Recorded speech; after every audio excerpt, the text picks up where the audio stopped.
부잣집에 여유가 좀 있었으면 합니다. 175석이잖아요. 부잣집이다. 그렇죠. 의석 175석이고 이제 뭐 그렇지 않아도 주도를 할 수밖에 없어요. 그런 어떤 의석을 갖고 앞으로 이제 어떤 조율을 해나가는 과정이라면 당연히 이쪽에서 지금 카운터 파트가 바뀌었잖아요. 선수가 교대하는 어떤 과정이고 그럴 양해를 구했다면 부자가 되었는지 모르겠는데요. 의석수 175석이긴 하지만 그 의석수가 더 무거운 상황이거든요. 왜냐하면 국민들께서 민주당이 온전히 잘해서 의석수를 몰아주신 게 아니라 결국 정권 견제 잘하고 민생 잘 챙기라고 그 도구로 민주당을 삼겠다 이런 뜻이었기 때문에 민주당도 지금 굉장히 마음이 급한 상황입니다. 제대로 안 하면 다시 민심의 회초리가 민주당에 올 수 있다는 거 알기 때문일 텐데요.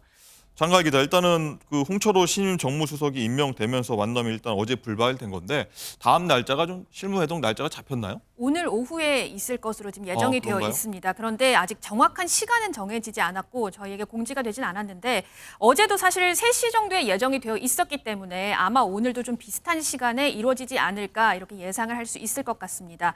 어제 오전 11시 45분께 한호섭 전 정무수석이 천준호 민주당 당대표 비서실장에게 상황을 설명하고 회동을 좀 연기하자 이렇게 요청을 했다고 합니다. 이후 오후 3시에 홍철호 전 의원이 신임 정무수석에 임명이 됐고요.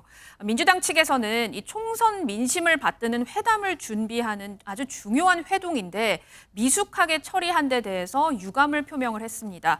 홍철호 신임 정무수석은 야당 측에 바로 연락을 해서 좀 연결성을 갖고 천 실장을 만나겠다라고 언급까지 한 상태입니다. 네. 자, 대통령실 인사로 인해서 정무수석이 교체되면서 좀 불가피한 측면이 있어 보이긴 하지만 이 실장님, 일단은 민주당은 일처리 좀 미숙한 거 아니냐라고 얘기를 했다고 하죠.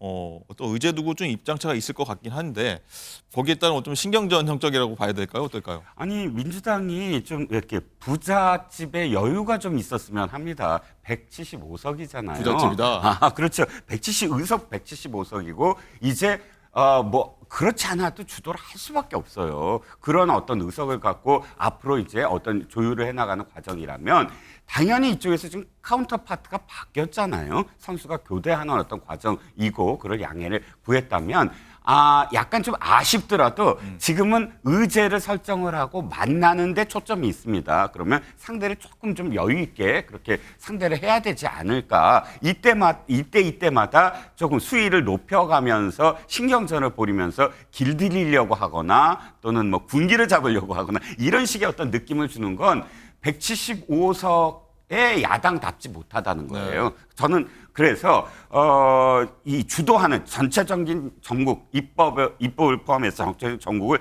주도하는 입장에서는 이 어떤 운영의 묘가 민주당에 조금 더 있었으면 좋겠다라는 아쉬움이 좀 있습니다. 네.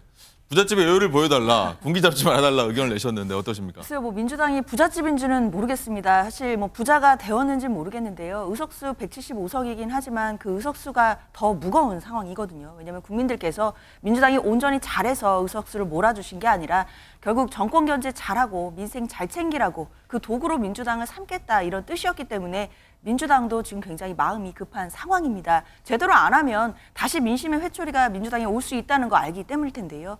그렇기 때문에 사실 대통령이 취임하신 지 2년 가까이 돼서 이제야 겨우 이루어지는 영수회담입니다. 야당 입장으로서도 이 회담 자체가 소중한 기회인 것이고 이때 국민들의 뜻을 잘 전달해야 된다라는 막중한 책임감이 또 이재명 대표에게도 있는 상황입니다.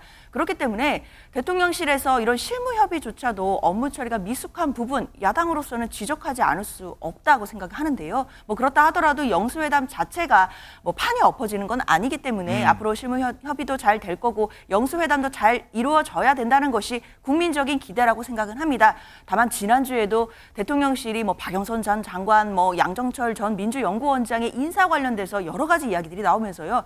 메시지 관리가 제대로 되고 있냐 이런 비판도 받았었거든요. 대통령실 내부에서 어떤 기강이라든지 뭐 조직상의 문제가 없는지 이런 부분도 대통령실 돌아봐야 된다는 취지로 민주당에서 따끔하게 꾸짖는 거다 이렇게도 봐야 될 것 같습니다. 네. 어쨌든 그래서 오후에 있을 것으로 보이는 실무회동 잘 될 수 있는 것이냐 이런 우려가 조금 나오는 것 같은데 관련해서 목소리 한번 듣고 오시죠. 전 국민 25만 원 재난지원금, 대통령 4년 중임, 결선 투표제도의 개헌, 윤석열 탄핵 이게 뭐야 갑자기? 이거 안 읽은 거. 이건 내가 안 읽은 겁니다. 네. 이거는 김땡땡이 한 말입니다. 전 국민 25만 원 재난지원금 문제. 조금 전에 아마 발표 지금 했을 텐데, 윤석열 대통령이 전화를 하셔서 잠깐 통화를 했어요. 통화를 했고, 한번 보자고, 만나자고. 할 텐데, 그때 뭐 얘기를 좀 나누면 될 것 같고. 이번에 총선 이후에 이거 이재명 대표 더 이상 무시하다가는 내가 총리도 마음대로 임명 못하겠구나. 이런 상황이니까 제 생각엔 가가지고 아마 구체적인 내용보다는 총리 인선 협조 정도 받아내기 위한 그런 피상적인 대화가 있을 거다 이런 생각을 하고요. 저는 이재명 대표 입장에서는 굉장히 편한 회담이 될 것이다. 네. 자기 할 말만 하면 되거든요. 네. 예를 들어 최상병 특검 받아주십시오. 거부권 행사하지 마십시오. 이렇게 하는 대통령이 못 받거든요. 그러면 나와서 그 얘기 하시면 되죠. 최상병 특검을 하자고 했는데 대통령께서 거부하셨다. 그럼 회담하고 욕먹는 건 대통령인 겁니다. 네, 영수회담 앞두고 이제 의제 관련 얘기였는데 이재명 대표가 지난주에 영수회담 앞두고 탄핵이라는 얘기가 나오니까 입을 딱 막는 그런 모습까지 봤고, 자 이재명 대표는 전 국민 25만 원 지급 관련 얘기를 할 것으로 보이고 이게 아마 영수회담 쟁점이 될 것으로 보이고, 야권의 또 이준석 대표는 최상병 특검 얘기까지 꺼냈는데, 어쨌든 이종훈 실장님 25만 원 전 국민 25만 원 민생 회복 지원금 이게 사실 최대 화두 의제가 되지 않을까 이런 시각들이 있습니다. 그렇죠. 보통 선거 전에 선거를 위해서 내놓는 그런 그 퍼주기 공약 뭐 이런 것으로서 인식을 했는데, 선거가 끝나자 또 이 이슈를 갖고 지금 민주당이 공세를 벌이고 있습니다. 저는 이제 한겨레 신문의 오늘자 칼럼을, 아까 어저께자 칼럼을 기억을 합니다. 이 칼럼에서도 전국민 25만 원은 문제가 있다라고 하면서 2020년도에 한국개발연구원이 조사한, 그러니까 2020년 5월 달에 1차 재난지원금이 과연 효과가 있었느냐라는 그 연구 논문을 인용을 했습니다. 네. 그러면 한겨레 신문에서도 이렇게 얘기하는 거예요. 진짜 필요한 사람들한테 적정한 수준의 지원을 하는 것은 좋은데, 이것을 필요하지 않고 또 이 소비에 직접적으로 쓰지 않아도 되는 층까지 이 돈을 다 나눠주는 것이 효과가 없었다는 연구 결과가 있지 않느냐. 굳이 여유 있는 분들한테 그렇죠. 필요 그게 없다. 이제 초점이거든요. 그런 사람들이 소비를 하느냐, 잘 소비를 안 한다는 거예요. 절박한 사람들이 빨리 무엇인가 생필품을 사야 되는 어떤 상황들이 있기 때문에 뭐 그런 칼럼도 있습니다. 저는 이 25만 원이 과연 이재명 대표가 물러서지 않을 의제일까라는 점에 퀘스천 마크가 있어요. 이 25만 원은 사실 겉으로 드러난 민생이기 때문에, 민생 의제이기 때문에 뭐 협상의 어떤 틀에 제일 먼저 올려놓을 수는 있지만, 이재명 대표는 또 다른 부분들이 훨씬 더 협상의 어떤 가장 큰 키워드라고 생각할 가능성이 좀 있어 보이고요.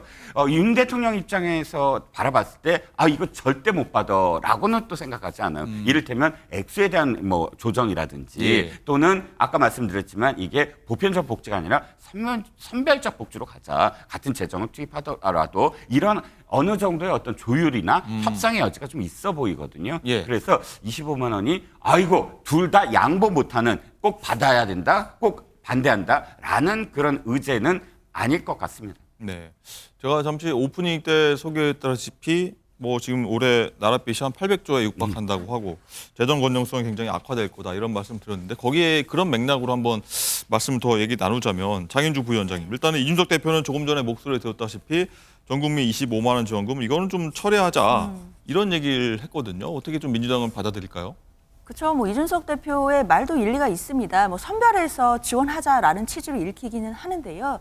그런데 이제 이 부분에 대한 또 반박으로는 또 선별하는 것 자체에도 많은 비용과 시간이 들기 때문에 어차피 그 투입될 비용으로 보편적으로 지원을 하자라는 논리도 또 나올 수 있다고 생각합니다.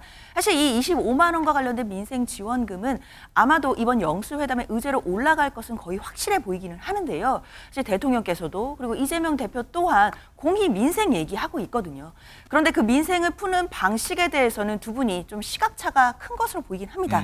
그러나 그 시각차 서로 존중할 수 있다고 생각하고요. 만약에 이재명 대표가 이야기하는 25만 원 민생 지원금에 대해서 대통령이 다른 시각이 있다라고 한다면 그 영수회담에서 그 다른 시각에 대한 근거를 말씀해 주시고, 더 나아가서는 책임 있는 정부로서 그런 민생을 해결하기 위한 구체적인 방안이 어떤 것인지를 제시해 주시면 될 것 같습니다. 그것이 바로 정치라고 저는 생각하거든요. 서로 불편한 주제일 수 있겠지만 불편한 얘기 다 허심탄회하게 다 꺼내놓고 대화를 하다 보면 입장 차이를 또 좁혀갈 수 있는 것이기 때문에 국민들이 기대하시는 것은 그리고 당연히 대통령과 야당 대표가 만나서 이런 부분들을 협상해내는 모습일 것이기 때문에 이 의제에 올라가서 함께 대화하는 모습, 이 모습을 국민들께서 보고 싶어 하실 것이다 생각합니다. 네. 어쨌든 이재명 대표는 25만 원을 통해서 경제가 그만큼 소비 진작이 이루어질 수 있어서 경제가 좀 활성화되는 데 도움이 될 것이다 이런 주장을 하고 있으니 어떤 조율이 나올지 한번 보도록 하고요.